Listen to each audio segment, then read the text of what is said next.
2025 নিয়ে নিল বহু নামি দামি চলচ্চিত্র ব্যক্তিত্বের প্রাণ। বলিউডকে শূন্য করে চলে গেলেন একাধিক বিখ্যাত অভিনেতা অভিনেত্রী। এবার 98 বছর বয়সে নিজের বাসভবনে প্রয়াত হলেন বলিউডের প্রবীণ অভিনেত্রী কামিনী কৌশল। অভিনেত্রীর ঘনিষ্ঠ পারিবারিক বন্ধু এই প্রয়াণের খবরটি নিশ্চিত করেছেন। জানা গিয়েছে 14 নভেম্বর শুক্রবার গভীর রাতে অভিনেত্রী নিজের মুম্বাইয়ের বাড়িতে মারা যান। মৃত্যুকালে তাঁর বয়স হয়েছিল 98 বছর। আগামী বছরের ফেব্রুয়ারি মাসে 99 বছরে পদার্পণ করার কথা ছিল তাঁর।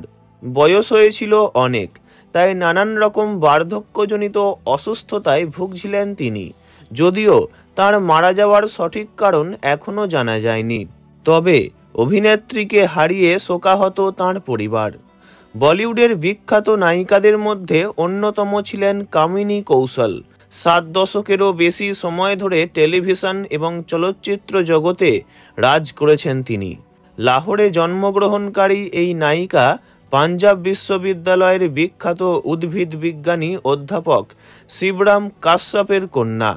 1946 সালে চেতন আনন্দ অভিনীত নীচা নগর চলচ্চিত্রের মাধ্যমে কামিনী কৌশল নিজের অভিনয় যাত্রা আরম্ভ করেছিলেন। পরবর্তীকালে এই ছবিটি কান চলচ্চিত্র উৎসবে গোল্ডেন পাম্প জিতে নেয়। এরপর দো ভাই, শাহিদ, নদিয়া কে পার, জিদ্দি, শবনম, পরশ, নমুনা, আরজু, ঝঞ্ঝার, আব্রু, বড়ে সরকার, জেলার, নাইট ক্লাব, গোদানের মতো বহু ছবিতে দাপিয়ে অভিনয় করেছেন তিনি। প্রেমনগর, দো রাস্তে, মহাচোরের মতো ছবিতে বিশেষভাবে নজর কেড়েছিলেন তিনি। 1940-এর দশকের শেষের দিকে সর্বোচ্চ পারিশ্রমিক প্রাপ্ত অভিনেত্রীদের মধ্যে একজন ছিলেন কামিনী কৌশল। বলিউডের দিলীপ কুমার থেকে দেবানন্দ, এমনকি রাজ কাপুরের সঙ্গে অভিনয় করেছেন তিনি।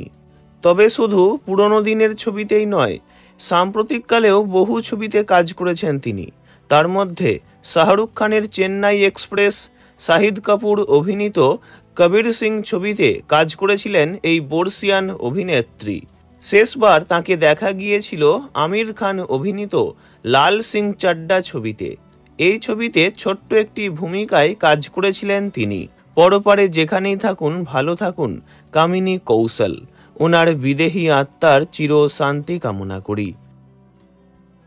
ভিডিওটি এইটুকুই। বিনোদন জগতের সব রকম খবরাখবর জানতে চ্যানেলটি অবশ্যই সাবস্ক্রাইব করবেন। ধন্যবাদ।